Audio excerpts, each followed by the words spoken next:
Sawtooth Dave, what's happening, y'all? Kicking in on another Sunday. Little showing the Sawtooth. This is the one I made the scale on.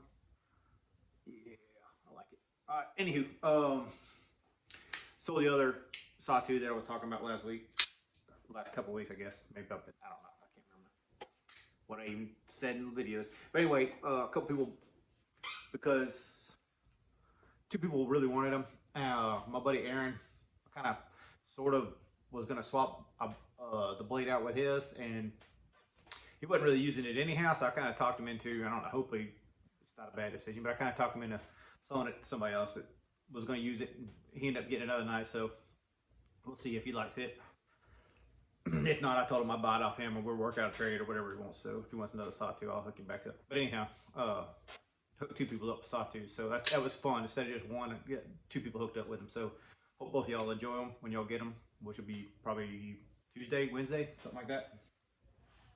I like doing shit like that. I don't know why. Just spreading the love of the knives. I guess, that's how I roll. I like to do that.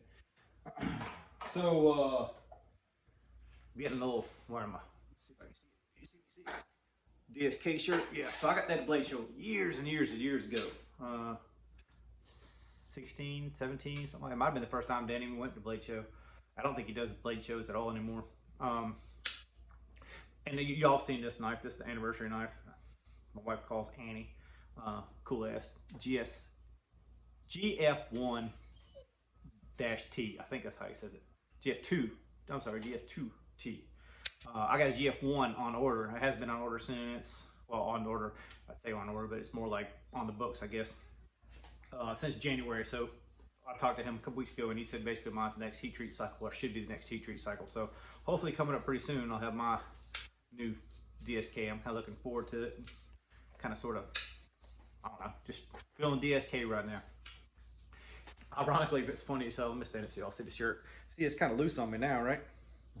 When I got this shirt at Blade Show, the shit was tight as hell. It barely even fit me, man. I lost that much weight, so I don't know if you feel like sharing that. So any of you guys struggling with weight, you can always change that shit, man. Just gotta put the effort in, man. And I was never like completely out of shape, but I need to lose some weight, so I lost about 60 pounds. So it's doable, even at old age, because I'm late 40s at this point. But it's doable, so don't think you can't. You can. You just gotta put the effort in. I'm rambling like a motherfucker already. Only 2 minutes into this shit. All right, so last week I told y'all I was gonna try to have the drawing done for that RMP scale. Well, that didn't really happen. I got a wire kind of frame made up for one side of it, and that's about that's about as far as I've gotten, which is kind of fine because the shop is kind of wide open right now. I'm doing various different projects, and they might even get done with the run of parts, and they're breaking down and setting up something else. So it's kind of busy where it's not going to happen to make a government project. If y'all know what a government project is, it's for the people, by the people. Yeah, okay. So there's not really a space right now to do the government project at work. So even if I have it drawn out, I'm not gonna be able to machine it. So it's really not a huge rush. It's just something I'm working towards. But I will keep y'all updated as I go. Hopefully I get it drawn this week. We'll see what happens. Who knows? All right. So the second project that I did was the dire wear, and I showed y'all last week the solo that I got in that carbon fiber solo. I believe it's the solo. So I guess I had a couple of. I decided to do this freehand instead of going to the machine shop and trying to do something. So I basically last week I alluded to that I thought it was a flipper at one point, and someone cut the flipper off, and then the tip was probably broke at one point, and someone went and reprofiled the whole spine and cut the tip down more. So I haven't really figured out what I want to do with the tip. So if I can get kind of close, you can kind of see that the guy I got it from was pretty good freehand sharpener. She had freehanded, but I put it in my KME and got the edge same across the whole thing, except for you can see where the tip, if you look on this side, if you look right at the edge between where the black stops and where the tip starts, on this side versus the other side, it's a little uneven. And that's just the primary grind. It has nothing to do with the secondary grind, because it's as even as I can get it. It's just uneven from the primary grind. In other words, the flat ground is on at slightly different angles. So kind of debating on trying to put a swedge on it, but then I like the way it looks. I'll put my hand behind it so y'all can see it. See, it's got that nice little triangle look right there. I like that look, so I don't know if I want to take it or not, because it would be basically taking it from the edge of that triangle and, you know, putting a swedge on it on both sides to kind of get that tip a little more pointy, you know, a little more acute. Well, actually, angle ain't gonna change, but, you know, to penetrate a little better, I guess is what I'm trying to say. So I'm debating on that. Y'all got thoughts? Let me know. As far as the choil goes, open the choil up, and I don't know if y'all ever watched like Nathan's Knives. Like, the dude does almost everything by hand. I think he recently got a little benchtop CNC, but he does everything by hand. So I kind of just follow his lead. I got like a little drill press over here, and I just put like a little grinding stone in it and took my time. And then after that, got the polishing wheel out, just polished it up a little bit. And it wasn't hard or anything like that, but I did have to compromise a little bit because it's not really what I wanted to do, but it ended up working out fine. But it says Dierware. I don't know if y'all gonna be able to read it or not. I'm sorry, see it says Dierware right here. So I try to keep that, but I kind of sort of pinched the last part of that E off, but I was trying to keep it where it says Dierware, so you can still tell it says Dierware. So instead of coming around and hugging it real tight and making a radius and coming up with a choil closer to the titanium on this side, I kind of went out a little bit. So let's see the whole profile of that thing. So you see at this point, those two choils look pretty close to the same as far as the diameter of them. I would just like to have been a little bit closer here and cut it up and around. But in the grip, it grips fine. It works good for that forward choil now. Like, you get it in there, it cuts pretty good. I still like the action on the knife. The action's working good, but I think the studs themselves, like, so let's see from the backside, it's hard to tell, but I really got to kind of dig in here to get that thumb stud. And then once you do, it works fine. And on the thumb, let's see, I'll roll over here and see a little better. You really got to dig in there nice and tight. See, I missed it. There it goes. All right. So you got to dig in there real nice and tight to get that thumb stud. So I'm thinking about making different thumb studs and actually making them wider and then ramping them to where the angle of it makes sense. You know, with your finger this way or your finger or your thumb this way. So kind of sort of putting the angle up on that thumb stud just to make it a little easier to hit. Because action-wise, it's great. It's just getting to that thumb stud because it's made for a flipper, right? So the distance between the titanium and the stud or the carbon fiber in that stud, you got no room to get in here. You see how tight that is. Like, if you got small fingers, you might be able to tuck them in here, but I'm trying to show you the best way I can. But there's really no room in there.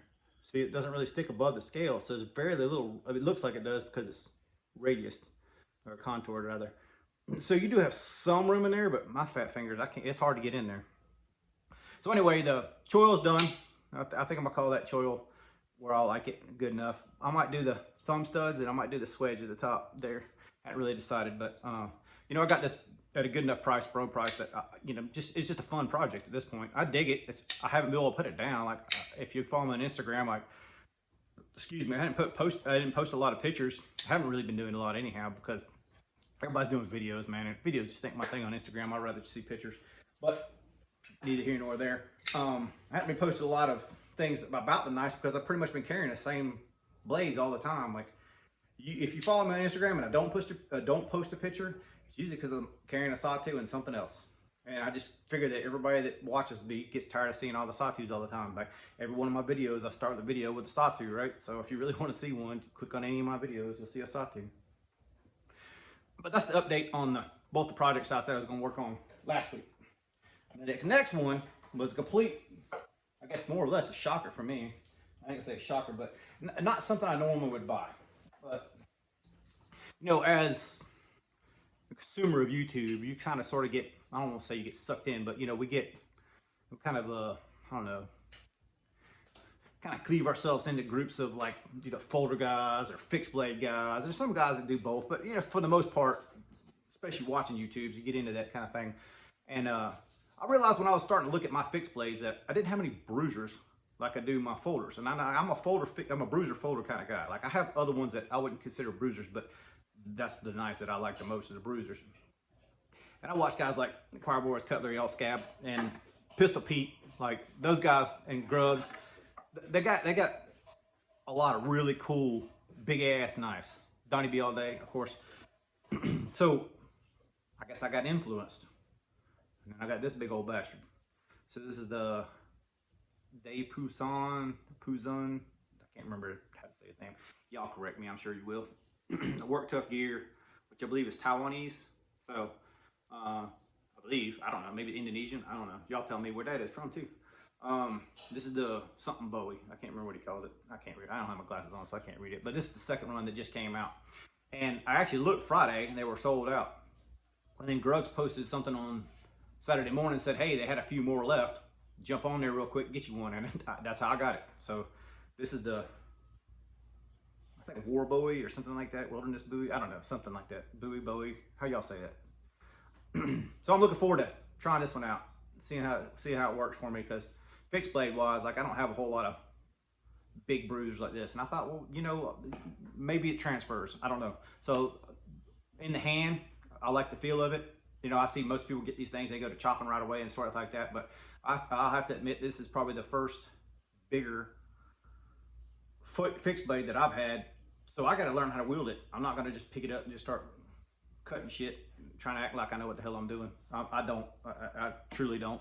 And I'm thinking it like more like a machete. Like, I'm gonna use it around the house and do that kind of stuff. And yeah, I may chop up and do some stuff with it, but it'll just be for fun. It won't really be for practicality, because around where I live is mostly desert. Well, it's all desert unless you go to the mountains. So, you know, like, what am I gonna do with it other than yard work? Like, I'm gonna just carry it around with me or whatever. I mean, this probably would fit in the saddlebag, but I don't. Once again, it's kind of like what I said in the other video. Like, it's got to be a knife that's replaceable, and this one could be, I guess, replaceable, but I don't think I'm going to use it in that role. But I like the sheath. Sheath's cool as hell. All them guys, you see their reviews. They're way better than what I'm going to be on it. But just to kind of show you a brief kind of window as to what I was carrying, or what I am experienced with as far as fixed blades go, and what this is. And this is SK85, which I have zero experience with this steel, so I have zero knowledge of it or what it's going to be like. But so this is what I normally carry. This is like an old what do you call it, Adamas fixed blade. So that's, you can see there's a huge difference there. So there's a learning curve to figure out how to use this thing. So you ain't seen no videos of me chopping through 2x4s, maybe eventually, but not right away here. Plus it's hotter than Hades out here. Like, I've just been sitting out here talking. You'll probably see the sweat all over my forehead right now. It's a mild day here because it rained, which, you know, if y'all don't know, Arizona goes through like a little monsoon season. Basically, it rains for a month and a half, and that's it. Pretty much the rest of the year. You might get a day or here stray, but for the most part, like, that's it. So anyway, I got influenced to buy a cool knife. So this is the Work Tough Gear, and it's funny because earlier, I think a day or two ago, Scab said something about, hey, we need to get you some Work Tough Gear. I'm like, well, watch the video Sunday, you might be proud. So yep, he was one of the ones that influenced it, man. So we're gonna try to learn how to use this thing, have some fun with it, see how much of a useful tool it is. I kind of thought that would be cool to show that off, you know, see what's going on. All right, yeah, I'm gonna call it there, man. So 13 minutes in, roughly. Yeah, call it today. All right, y'all have a good week. See you next week. Later, y'all.